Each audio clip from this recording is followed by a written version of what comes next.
അതിർത്തിയിൽ സംഘർഷം രൂക്ഷമാകുന്നതിനിടെ കഴിഞ്ഞ 24 മണിക്കൂറിനുള്ളിൽ തെക്കൻ ലെബനനിലുടനീളം 135-ലധികം സ്ഥലങ്ങൾ ലക്ഷ്യമിട്ട് ഹിസ്ബുള്ളക്കെതിരെ വലിയ തോതിലുള്ള ആക്രമണ ക്യാമ്പയിൻ നടത്തിയതായി ഇസ്രായേൽ പ്രതിരോധ സേന അറിയിച്ചു.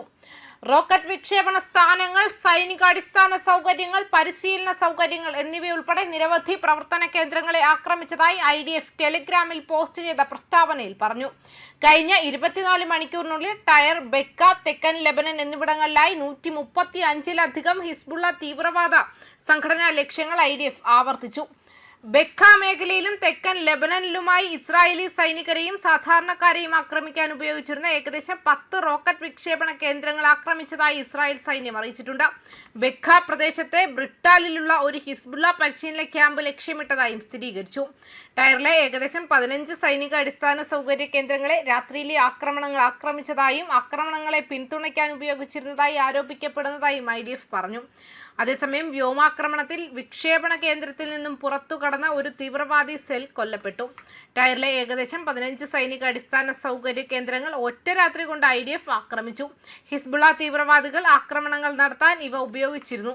കൂടാതെ IDF സൈനികർക്ക് നേരെ റോക്കറ്റുകൾ വിക്ഷേപിക്കാൻ ഹിസ്ബുള്ള തീവ്രവാദികൾ ഉപയോഗിച്ചിരുന്ന ഒരു വിക്ഷേപണ കേന്ദ്രത്തിൽ നിന്നും പുറത്തു കടക്കുന്നതിനിടെ ഇസ്രായേൽ വ്യോമസേന ഒരു തീവ്രവാദ സെല്ലിനെ ഇല്ലാതാക്കിയെന്നും പ്രസ്താവനയിൽ പറഞ്ഞു. അതേസമയം ഹിസ്ബുള്ള ആവർത്തിച്ച് വെടിനിർത്തൽ കരാർ ലംഘിച്ചുവെന്നും അതിർത്തി കടന്നുള്ള തുടർച്ചയായ ആക്രമണങ്ങൾക്ക് ഉത്തരവാദികളാണെന്നും ഇസ്രായേൽ വിദേശകാര്യ മന്ത്രാലയം എക്സിലെ ഒരു പോസ്റ്റിൽ അവകാശപ്പെട്ടു. ഹിസ്ബുള്ള വീണ്ടും വെടിനിർത്തൽ ലംഘിക്കുകയാണ്. കരാറിനു ശേഷം ഇസ്രായേലികളെ കൊന്നിട്ടുണ്ട്. സിവിലിയന്മാരുടെ സൈനികരും ഒരുപോലെ, മന്ത്രാലയം പറഞ്ഞു. മാർച്ച് 2 മുതൽ ഇസ്രായേൽ ലെബനൻ അതിർത്തിയിൽ 8700-ലധികം പ്രൊജക്ടൈലുകൾ പ്രയോഗിച്ചുവെന്നും കൂട്ടിച്ചേർത്തു. തങ്ങളുടെ പൗരന്മാരെ സംരക്ഷിക്കാൻ ആവശ്യമായ എല്ലാ നടപടികളും ഇസ്രായേൽ സ്വീകരിക്കുമെന്നും ലെബനനിലെ ഹിസ്ബുള്ളയുടെ ഭീകര അടിസ്ഥാന സൗകര്യങ്ങൾ എന്ന് വിശേഷിപ്പിച്ചത് തകർക്കുമെന്നും ഇസ്രായേൽ വ്യക്തമാക്കിയിട്ടുണ്ട്.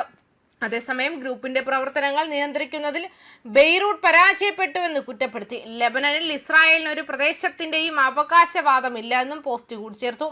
ലെബനനെതിരായ ഇസ്രായേൽ ആക്രമണങ്ങൾക്കിടയിൽ ഇസ്രായേലും ലെബനനും അടുത്ത 45 ദിവസത്തേക്ക് വെടിനിർത്തൽ നീട്ടാൻ സമ്മതിച്ചതായി മെയ് 15-ന് US സ്റ്റേറ്റ് ഡിപ്പാർട്ട്മെന്റ് പ്രസ്താവിച്ചിരുന്നു.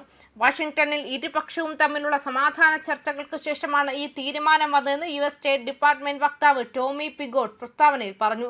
ചർച്ചകൾ വളരെ ഫലപ്രദമായിരുന്നുവെന്ന് അദ്ദേഹം പ്രസ്താവിച്ചു. ജൂൺ 2, 3 തീയതികളിൽ രാഷ്ട്രീയ ചർച്ചകൾ തുടരുമെന്നും മെയ് 29-ന് പെന്റഗണിൽ ആരംഭിക്കുന്ന സുരക്ഷാ പാതയിൽ ഇസ്രായേലിൽ നിന്നും ലെബനനിൽ നിന്നുമുള്ള ഉദ്യോഗസ്ഥരുടെ സാന്നിധ്യം ഉൾപ്പെടുമെന്നും അദ്ദേഹം മുൻപറയുകയും ചെയ്തിരുന്നു. ന്യൂസ് ഡെസ്ക് കർമ്മ ന്യൂസ്.